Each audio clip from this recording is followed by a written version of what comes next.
My mentally ill sister ruined Christmas because her presents were basically trash that she didn't want, so my parents sold them all on the spot. My sister was 5 years old when she first tried to gauge out my mother's eyes in public, all because she was told no to the doll she wanted. This wasn't her first outburst, though. She was diagnosed with ODD at 3 years old, so for her entire childhood, my parents did anything she wanted to avoid her becoming hostile. They let her make the decision for every single family dinner, outing, holiday. All was exactly how she wanted. It was weird seeing my parents too scared of an 8-year-old girl to tell her no, but that's how life was for a few years. Well, they decided to finally put their foot down when she was 12. My sister demanded a $900 iPad because her friend had one. My dad explained they couldn't afford it. She responded by taking his military jacket and cutting it to shreds with scissors. My dad was crushed, but instead of caving, he held firm. Well, that's when my sister switched tactics. She looked my mother dead in the eyes and said if they didn't buy her what she wanted, she'd tell her school counselor they didn't feed her. My parents went pale. The next 6 months were hell. My parents tried to balance not giving in completely while avoiding her threats. They'd buy her some things, but not everything. Of course, it wasn't enough for her. She finally made good on her threat when our parents took us on vacation to a different resort to the one she wanted. I remember coming home a month later to find a CPS worker in our living room taking photos of our full refrigerator and pantry. My sister sat on the couch with fake tears streaming down her face while the worker asked questions. The investigation lasted 2 weeks. The worker found designer clothes in my sister's closet and noticed how she kept changing her story about when she was supposedly starved. The case was closed with a note about inconsistent statements from the minor, but the damage was done. This all led up to this past Christmas morning. I had asked my parents for a new phone since mine was cracked and barely working. My sister told our parents to surprise her, nothing else, and so they did. When Christmas morning came,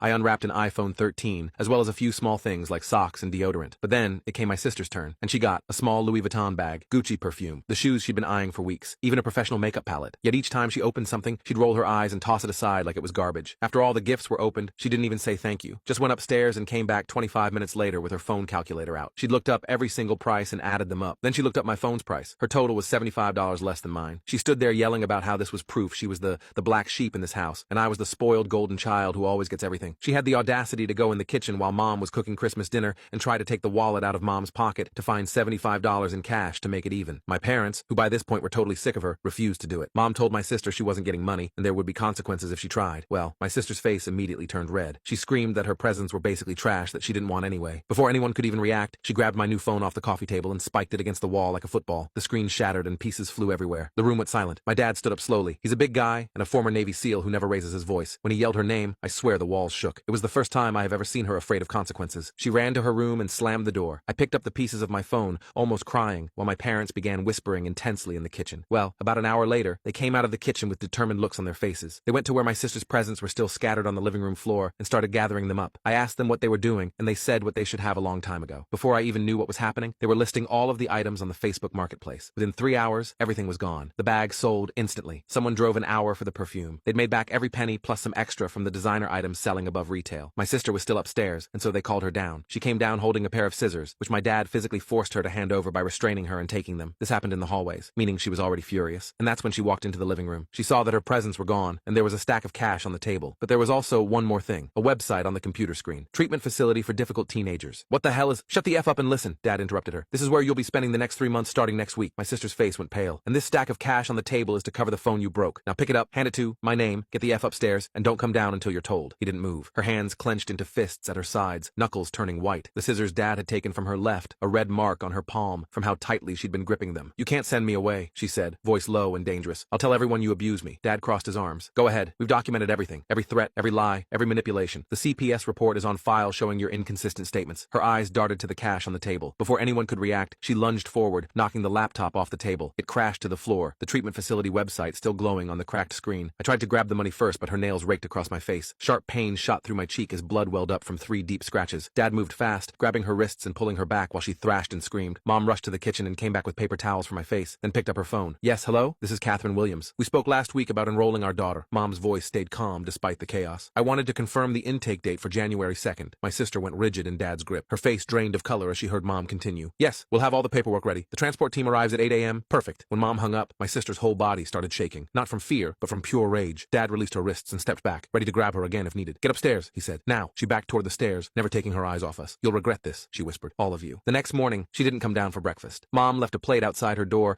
but it remained untouched. Around noon, we heard groaning from upstairs. Loud, theatrical groaning. My stomach, she moaned when Mom went to check. It hurts so bad. I think I need the hospital. She writhed on her bed, clutching her stomach. Sweat beaded on her forehead, which seemed suspicious since her room was freezing. Mom studied her for a moment. Okay, let me cancel your reservation at Romano's for tonight. If you're too sick for the hospital, you're definitely too sick for your favorite restaurant. The groaning stopped instantly. My sister sat up, miraculously cured. I feel better now, she said quickly. Must Must have been gas. Mom turned and walked away without a word. That afternoon, our house phone rang nonstop. First Grandma, then Aunt Catherine, then our other grandparents. Each time, Mom or Dad would answer and have the same conversation. Yes, we know she called you. No, we're not starving her. Remember the CPS investigation? Right, the one where she lied. By the fifth call, I realized what she was doing. She'd spent hours calling every relative with sob stories, trying to turn them against our parents. But they'd already briefed everyone after the CPS incident. No one believed her anymore. Around dinner time, she tried a different approach. I caught her in Dad's office, frantically clicking on his computer. What are you doing? I asked. She spun around. Guilty. Nothing. Get out. But I'd already seen the screen. Security camera footage from Christmas morning. She was trying to delete the video of her smashing my phone. Dad already backed that up, I said. To 3 different drives in the cloud, her face twisted with frustration. She shoved past me and stomped back upstairs. Day 2 started with Mom's scream from the kitchen. My credit card is missing. We found the card number typed into a hotel booking site on my sister's laptop, which she'd left open. The reservation had been declined due to a fraud alert. Mom called the credit card company while Dad confronted my sister. I wasn't running away, she insisted. I just needed space to think. In a hotel 3 states away? Dad asked. She didn't have an answer for that. By afternoon, she'd moved on to recruiting allies. 3 of her friends showed up at our door, led by a girl named Jamie, whose parents followed close behind. We're here for an intervention, Jamie announced. About the abuse. The parents looked uncomfortable. Jamie's mom pulled my mom aside. I'm so sorry about this. Jamie insisted we come, but we wanted to verify what's really happening. She said you're sending your daughter away. Mom explained everything. The ODD diagnosis, the years of manipulation, the broken phone, the treatment facility. The other parents nodded knowingly. We've noticed the behavior at school, one said. The lying, the threats to other students. We understand completely. The intervention dissolved quickly after that. My sister watched from the top of the stairs as her last allies abandoned her. That evening, I went to grab a snack from the kitchen and heard strange noises from the bathroom. The door was cracked open. Through the gap, I saw my sister hunched over the sink with her makeup spread across the counter. She was pressing purple eyeshadow against her arm, blending it with black to create realistic-looking bruises. I pulled out my phone and started recording. She photographed her handiwork from multiple angles, muttering about how these would prove the abuse. When she finally noticed me filming, her face went white. Delete that, she demanded. No, I said, backing away. Mom and Dad need to see this. She chased me down the hall, but I made it to my parents' room first. They watched the video in silence, then added it to their growing documentation file. The third day, December 31st, she pulled out her biggest weapon. Mom found the note on the kitchen table after lunch. I can't take it anymore. By the time you read this, I'll be gone. You pushed me to this. Mom's hands shook as she read. Dad called 911 while searching the house. They checked her room, the bathrooms, the basement. I remembered the attic access in the garage and pointed it out. We stood below, calling her name. Silence. Then her phone chimed. A text notification, clear as day from above. Dad pulled down the attic ladder and climbed up. She was huddled in the corner behind Christmas decoration boxes, very much alive and scrolling through her phone. Get down, he said simply. Now. She climbed down slowly, caught. I noticed something odd about the sewer slide note. It mentioned, after the facility takes me away, but she'd written it before she was supposed to leave. You wrote about things that haven't happened yet? I pointed out. She snatched the note and tore it up, scattering pieces across the garage floor. January 2nd arrived like any other morning, except for the white van parked outside. Peaceful Paths Transport Services was written on the side. 2 people stood at our door, a woman with kind eyes and a man built like a former linebacker. My sister had barricaded her bedroom door with her dresser. We could hear her inside shouting, "If you come in, I'll hurt myself. I'll do it." I remembered all her previous threats. Check her Instagram, I suggested. She always posts when she's really upset. Mom pulled up her profile. Posted 45 minutes ago. A selfie with perfect makeup and the caption, "New Year, New Me." Dad looked at the transport team. She's bluffing. The male transport worker nodded. We see this often. Mind if we handle it? They'd done this before. While the woman kept her talking through the door,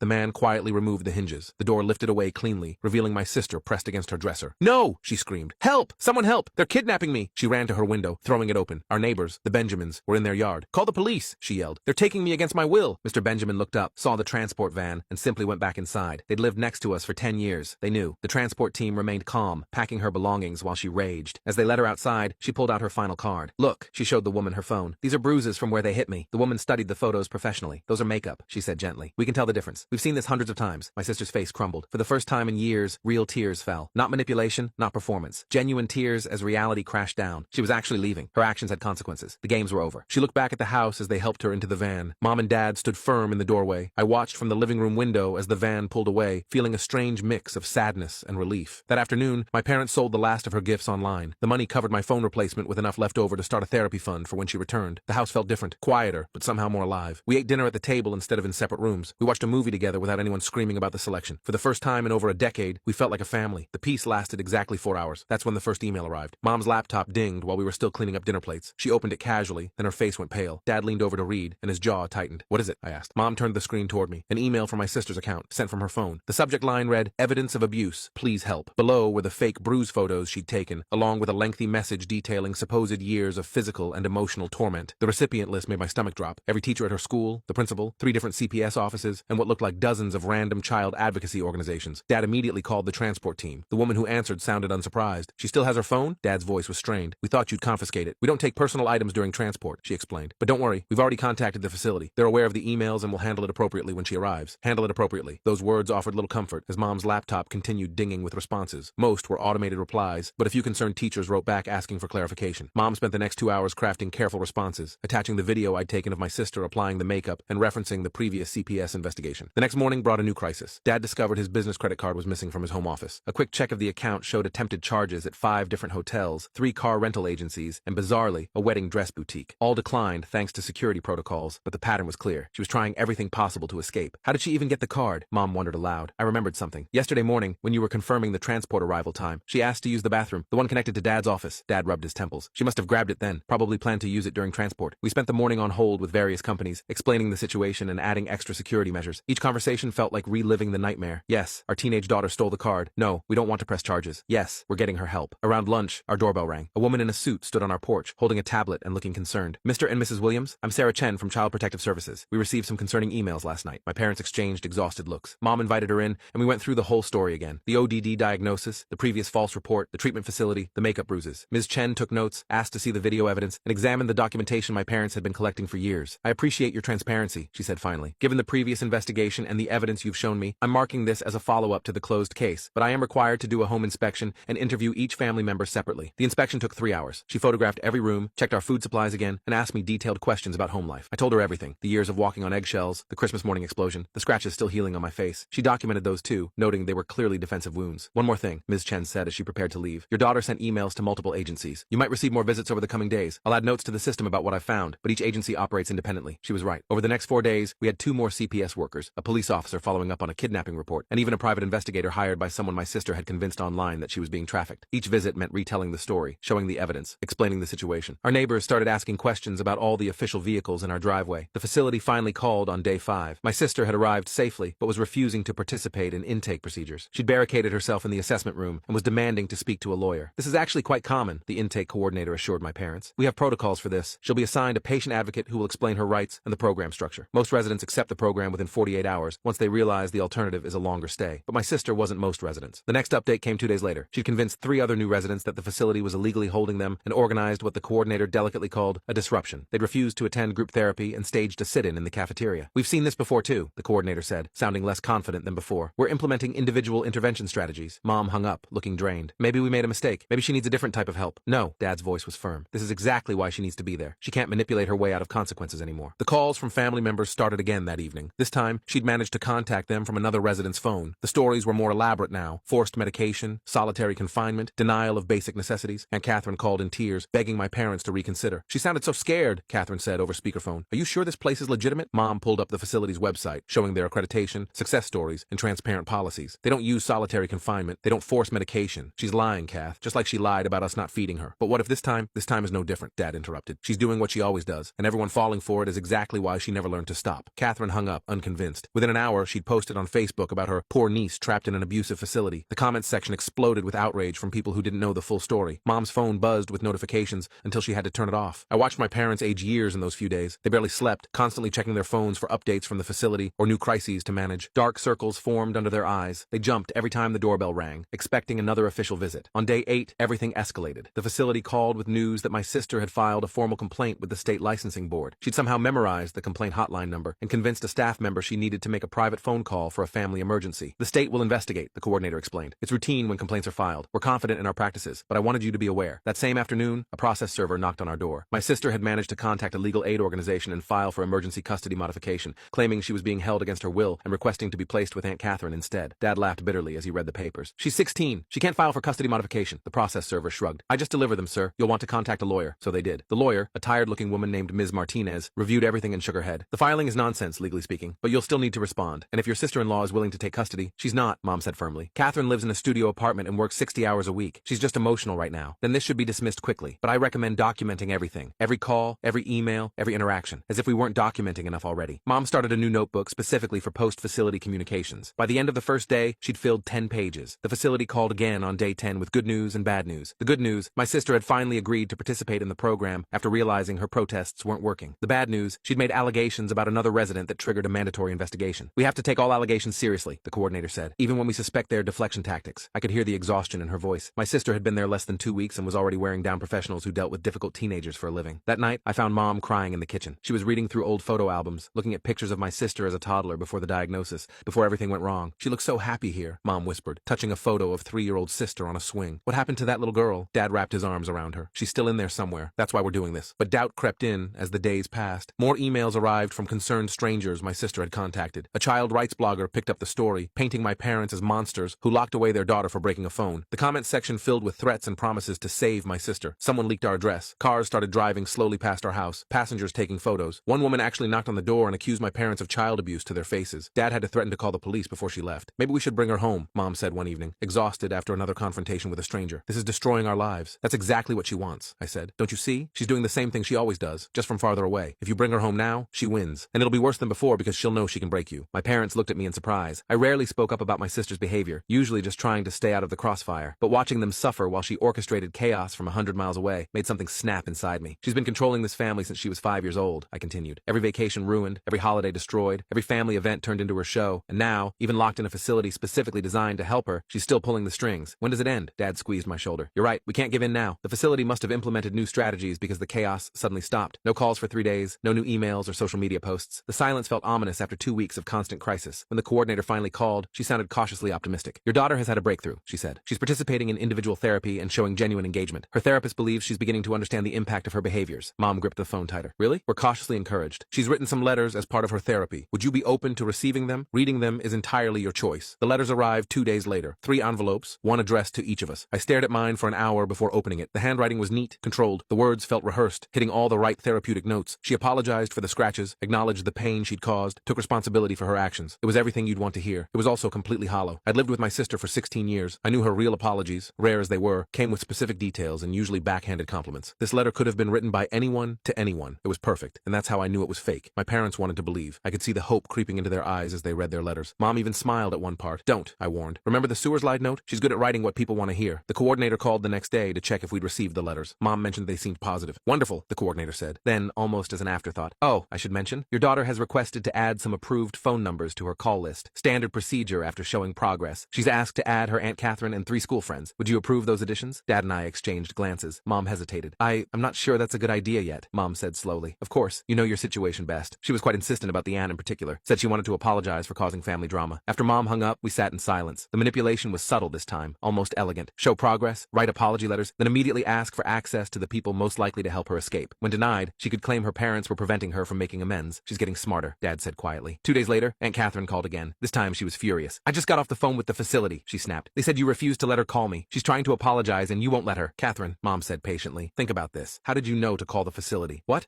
Someone called and told me she was trying to reach me, but you blocked it. Who called you? Silence. Then, I don't know. They said they were a patient advocate. The facility doesn't make those calls, Dad said. She found another phone. She's playing you. Catherine hung up, but I could tell she didn't believe them. The divide in our extended family was growing wider. Those who'd experienced my sister's manipulation firsthand supported my parents. Those who only saw the sweet, troubled teenager believed she was being abused. The facility's first progress report arrived at the 30-day mark. It was thorough, clinical, and concerning. While my sister was following rules and participating in therapy, she showed limited genuine insight into her behavioral patterns and continued tendency toward manipulation and deflection. The recommendation was for the full 90-day program with possible extension. Mom set down the report with shaking hands. 3 more months of this? But something shifted after that report. The crises stopped coming in waves. Days passed without emergency calls or unexpected visits. My sister was apparently focusing on the program, or at least pretending to. I should have known she was planning something bigger. The call came on a Tuesday afternoon, 45 days into her stay. Not from the facility, but from the local news station. Mrs. Williams, this is Rebecca Chen from Channel 7 News. We're investigating reports of teenagers being held against their will at Peaceful Paths Treatment Center. Your daughter reached out to us with some serious allegations. Would you like to comment? Mom's face went white. How did she contact you? She participated in a family therapy session via video call and held up signs to the camera when staff weren't looking. Very clever, actually. She's provided us with what appears to be extensive documentation of abusive practices. We're running the story tonight with or without your comment. Dad grabbed the phone. That documentation is fabricated. Our daughter has a history of false allegations. We have proof. We'd be happy to review any evidence you have, Rebecca said smoothly. Can you come to the station this afternoon? They went. I stayed home, watching the news with growing dread. The story aired at 6 o'clock. Troubled teens or trapped teens, the headline read. They showed a photo of my sister, one from before the facility, where she looked young and innocent. They mentioned the emails about abuse, the complaints to state agencies, the family division. They interviewed a child advocate who'd never met my sister, but spoke passionately about teenage rights. My parents' interview was edited down to 20 seconds of Dad saying she has a history of false allegations, making him look defensive and guilty. They didn't show the video of her applying fake bruises. They didn't mention the previous CPS investigation or the ODD diagnosis. Our phone rang off the hook. Reporters, concerned citizens, angry strangers who'd seen the news. Someone started a free Sarah Williams Facebook page that gained 1,000 members overnight. Mom turned off her phone and sat at the kitchen table, head in her hands. We can't win. No matter what we do, she turns it against us. The facility knows the truth, Dad said, but his voice lacked conviction. The facility called the next morning. The coordinator sounded stressed. We've been fielding calls all night, she admitted. Our board is meeting this afternoon to discuss the situation. Your daughter's treatment team still recommends she complete the program, but the publicity is a problem, Dad finished. We've weathered controversy before, but this level of attention, combined with the state investigation already in progress, some board members are suggesting it might be better for all parties if she completed treatment elsewhere. You're kicking her out? Mom's voice cracked. No, we're exploring options. There are other facilities, less visible ones, or intensive outpatient programs. We're not abandoning your daughter, but we need to consider what's best for her treatment and our other residents. After they hung up, my parents sat in defeated silence. 45 days of fighting, and my sister was about to manipulate her way out of the one place equipped to handle her. That evening, something unexpected happened. The news station called back. Mrs. Williams? Rebecca Chen again. We've received some interesting information since our broadcast. 3 families have come forward saying your daughter made similar false allegations against them when she didn't get her way. One has video evidence. We'd like to do a follow-up story. The tables were turning, but I felt no satisfaction, just exhaustion. My sister had turned our lives into a public spectacle, and even vindication came at the cost of more exposure, more judgment, more strangers thinking they knew our family's business. Do the story, Mom told Rebecca. Show everyone exactly who she is. But I wondered if it would matter. My sister had learned to weaponize public sympathy, and there would always be people ready to believe a crying teenager over exhausted parents. The facility called again that night. They'd made their decision. The facility's decision came through crystal clear. They were transferring my sister to a more secure location in another state. Mom gripped the phone so hard her knuckles went white as the coordinator explained their reasoning. The media attention is disrupting treatment for all our residents. We've arranged placement at Mountain Ridge Therapeutic Center. It's smaller, more isolated, better equipped for cases requiring intensive intervention. Dad took the phone. When? Tomorrow morning. We'll handle the transfer. No outside transport team this time. Our own staff will manage it. My sister must have sensed something was happening because the facility called back within an hour. She'd barricaded herself in the recreation room with 2 other residents and was demanding to speak to the news reporter who'd covered her story. The coordinator sounded frazzled. We're handling it, but I wanted you to know she's escalating again. That night, Rebecca Chen's follow-up story aired. The 3 families who'd come forward were interviewed in shadow, voices disguised. One showed security footage of my sister destroying their property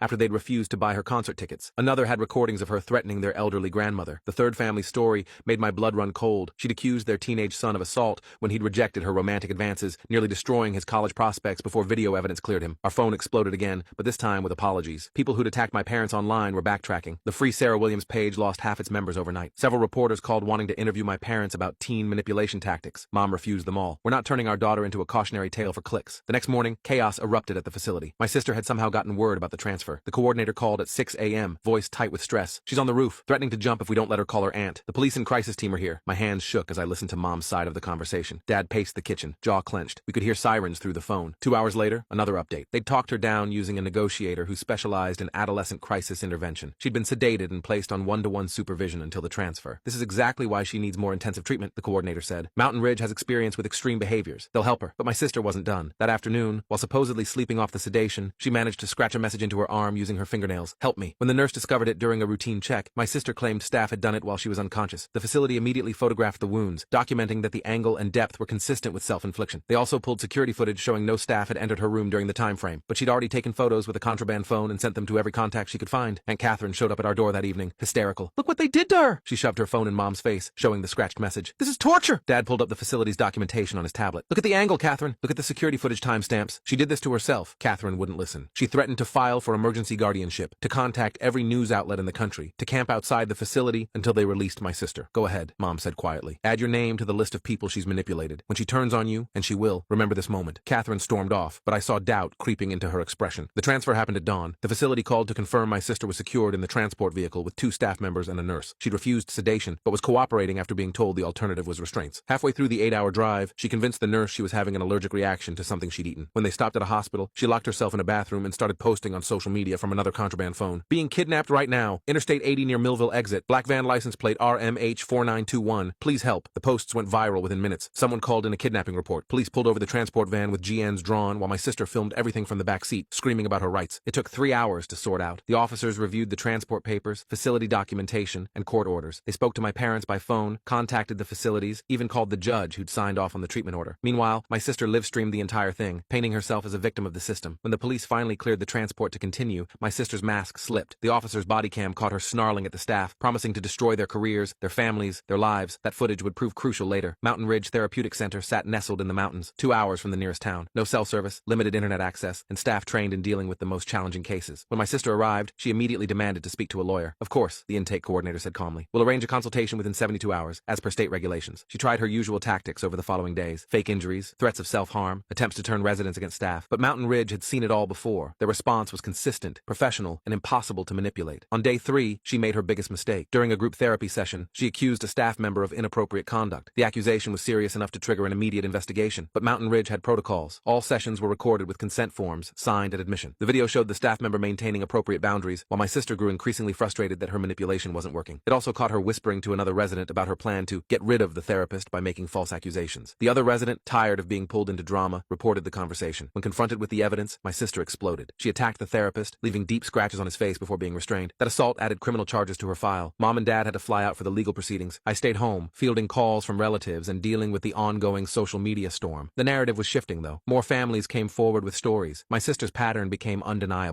The judge at her hearing was unsympathetic. He'd reviewed her history, the false CPS reports, the documented threats, the pattern of escalation. He ordered continued treatment at Mountain Ridge with no possibility of early release, plus probation upon completion for the assault. My sister's reaction was volcanic. She screamed threats at the judge, our parents, the lawyers, everyone in the courtroom. Security had to carry her out while she raged about lawsuits and revenge. That night, Mom called me from their hotel. She sounded broken. The facility psychiatrist thinks she might have more than ODD. They're evaluating for personality disorders. This could be a longer journey than we thought. Over the following weeks, the chaos gradually subsided. Without access to phones or social media, my sister couldn't orchestrate her campaigns. The facility implemented a strict behavioral program with clear consequences. Progress was measured in tiny increments. A day without threats, a therapy session without manipulation, a meal eaten without incident. Rebecca Chen did one final follow-up story, interviewing experts about adolescent manipulation and the importance of consistent boundaries. She included resources for families dealing with similar situations. The piece was respectful, factual, and helped shift public perception away from the sensationalized narrative my sister had crafted. 2 months into her stay at Mountain Ridge, we received our first genuine letter from my sister. Not the rehearsed apologies or manipulation tactics, but something raw and real. She wrote about feeling empty inside, about the exhaustion of maintaining her false personas, about fear that she didn't know who she really was underneath all the lies. The therapist warned us not to get too hopeful. This could be another manipulation tactic, or it could be the beginning of real work. Time will tell. We chose cautious optimism. Mom and Dad started their own therapy to process the years of trauma. I joined a support group for siblings of kids with behavioral disorders. The house remained peaceful, but we all knew this was just the beginning of a very long road. The money from selling her Christmas gifts had covered my phone replacement with enough left over for the growing legal fees. As I held my new phone, I thought about how a simple gift disparity had triggered this avalanche. But really, it had been building for 13 years. Mountain Ridge extended her stay to 6 months, then 9. Each family therapy video call showed tiny changes, moments of genuine emotion, flashes of accountability, brief glimpses of the girl she might become if she did the work. We learned to celebrate small victories while preparing for setbacks. The day finally came when she completed the program. She looked different, tired, but clearer somehow. The wild rage in her eyes had dimmed to something more manageable. She apologized to each of us individually, with specifics and without excuses. She acknowledged the harm, the fear, the chaos she'd created. "I don't expect forgiveness," she said quietly. "I just want you to know I see it now, all of it." We brought her home to a structured environment, daily therapy, regular substance testing, limited privileges that could be earned through consistent behavior. She attended a therapeutic school with kids facing similar challenges. Some days were harder than others. The urge to manipulate still surfaced when stressed, but she was learning to recognize and redirect it. 6 months later, she successfully completed her probation. The assault charge was expunged from her juvenile record conditional on continued treatment. She started volunteering at an animal shelter, finding peace in caring for creatures who couldn't be manipulated or threatened. Our family dinners were quiet now, but genuine. We could disagree without explosions. Boundaries were maintained without threats. It wasn't perfect. Healing rarely is. But for the first time since she was 3 years old, we were actually functioning as a family. The journey ahead remained long and uncertain, but we were all walking it together, one careful step at a time.